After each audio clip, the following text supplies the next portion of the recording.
你曾經諗過，當你付出嘅時候，其實會得到更多嗎？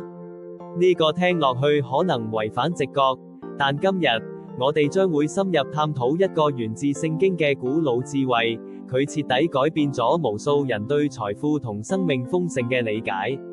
準備好解開呢個驚人嘅奧秘未？喺我哋嘅日常生活中，好多時我哋會害怕失去，所以對付出有所保留。但係，聖經嘅教導向我哋展示咗一個截然不同嘅視角，真正嘅慷慨，並唔係減少，而係一種擴張。正如聖經箴言11章24節清晰咁指出，好施散的，卻更增添。呢句說話，究竟包含住咩樣嘅力量呢？